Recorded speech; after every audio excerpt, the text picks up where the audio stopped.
Let's be honest, I was burnt out. My brain felt like a browser with way too many tabs open, my to-do list was a monster that never slept, and I was looking for happiness in all the wrong places. I felt like I was living on autopilot, and it was deeply unfulfilling. My days were just a blur of notifications, low-grade anxiety, and that nagging feeling of being constantly busy, but never truly productive. My mind was either stuck replaying the past or pre-worrying about the future, and the present moment. It just flew by, totally unnoticed. So, I decided to do something a little nuts. For 1 week, I'm ditching my modern life and adopting the ancient habits of a Roman emperor. I'm going to live like Marcus Aurelius to see if Stoicism can actually make a difference in the 21st century. This is what happened. Section 1, The Rules of the Challenge. Now, you can't just decide to live like a Roman emperor without setting some ground rules. This wasn't just about reading a book, it was about putting ancient philosophy to the test in the real world. Rule number 1, the dichotomy of control. This is the big one. The absolute foundation of Stoicism. The idea is to focus only on what I can actually control, my thoughts, my choices, my actions, and learn to accept everything else. That means no complaining about traffic, the weather, or what other people say or do. Easier said than done. Rule number 2, daily Stoic journaling. Every morning, I was going to prep for the day, even thinking about the annoying people I might run into, just like Marcus did. And every night, I'd review the day, asking, what did I do right? Where did I mess up? And how can I be a little bit better tomorrow? Rule number 3, amor fati, love your fate. This one sounds a little crazy, but stick with me. I had to treat every single obstacle not as a roadblock, but as a new path. Whatever life threw at me, good or bad, I had to embrace it as if I chose it myself. Rule number 4, memento mori, remember you will die. Okay, this sounds grim, but it's actually incredibly powerful. I'd start and end each day by remembering that life is short. The point isn't to be morbid, it's to stop wasting time on dumb stuff and appreciate the moment you're in. Rule number 5, digital asceticism. For 7 days, I was going on a digital diet. No more mindless scrolling on social media, no news feeds, and absolutely no notifications. My phone was demoted to a simple tool, calls and texts only. Rule number 6, sympathia, the view from above. This is all about remembering I'm just one small part of a much bigger whole. It's a reminder to act for the common good and, as Marcus advised, to be strict with myself but patient with others. With the rules in place, I was ready. Or so I thought. Section 2, Day 1 to 2, the shock and struggle. Day 1 was a complete shock to the system. My hand had a mind of its own. Every spare second, it was reaching for my phone. It was a magnetic pull. I got stuck in a painfully long line at the grocery store, and my first instinct was pure frustration. I just wanted to pull out my phone and zone out. But I couldn't. I just had to stand there. Instead of fuming, I tried to apply rule number 1. The line. Out of my control. My reaction to the line. Totally in my control. It was such a simple concept, but it was agonizingly hard to put into practice. By that evening, my mind felt like a caged animal. My journal entry basically read like a blooper reel of Stoic failures. I'd muttered about a frustrating email. I got secretly angry at a driver who cut me off. I had totally failed to see any of these as opportunities. Day 2 was all about the digital detox, and the silence was deafening. I never realized how much I used constant noise and information to distract myself from my own thoughts. That urge to check for likes, comments, or just anything new was a real, physical itch. Stoicism says our feelings come from our judgment, and I was definitely judging this silence as boring and deeply uncomfortable. The struggle was real. A colleague missed a deadline on a big project, which threw my whole schedule into chaos. My brain instantly went to blame and anger. This is all their fault, I thought. Now my weekend is ruined. But then I remembered the rules. Their actions are not in my control. My response is forcing myself to stay calm and focus on a solution instead of just venting my anger was one of the hardest things I did all day. It felt completely unnatural, like trying to hold back a sneeze. My journal that night was proof of the battle raging in my head, a few small wins, but a huge sense of how deep my old habits really ran. Section 3, Day 3 to 4, The Turning Point.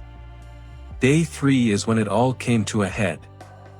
I got some seriously stressful news. A major project I was in charge of hit a massive roadblock. And it was because of something completely, 100% out of my hands. My immediate, unfiltered reaction: pure panic. My heart started pounding, my mind flooded with worst-case scenarios, and a tidal wave of frustration washed over me. I wanted to yell. I wanted to blame someone. But then, right in the middle of all that chaos, I just stopped. I made myself pause and ask the one question this whole experiment was about: what is in my control right now? The roadblock wasn't. The feeling of panic was already there, but feeding it with more negative thoughts. That was a choice. My response from this moment forward, that was mine to command. This was it. The final exam. Was this a catastrophe, or was it just, as the Stoics call it, material for virtue? I took a deep breath. Instead of a disaster, I chose to see a challenge. The roadblock became a chance to practice my problem-solving skills, to communicate clearly with my team, and to lead with a calm head instead of with panic. I shifted all my energy from the problem I couldn't control to the solutions I could. I didn't magically make my anxiety disappear, but I refused to let it be the one driving the car. That night, my journal entry was different. I wasn't just listing failures. I wrote about that tiny space that exists between something happening and how you react to it. And for the first time, I felt like I'd found it. This was the inner citadel Marcus Aurelius was always talking about, that quiet, untouchable place inside you that you can retreat to, no matter what's going on outside. Day 4 felt like waking up after a storm. The constant chatter in my head had finally quieted down. The digital silence wasn't a void anymore, it was peaceful. I went for a walk without headphones and actually noticed the world around me. Journaling stopped feeling like a chore and started feeling like a conversation with a wiser version of me. I was beginning to get it: real peace doesn't come from a perfect, problem-free life. It comes from a disciplined mind. This journey was already changing how I saw everything. If you're finding some value in this deep dive into ancient wisdom, and you want more ideas on how to build a more resilient mind, do me a favor and hit that subscribe button. It helps the channel more than you know, and you won't miss what's coming next. Alright, back to the Emperor's routine.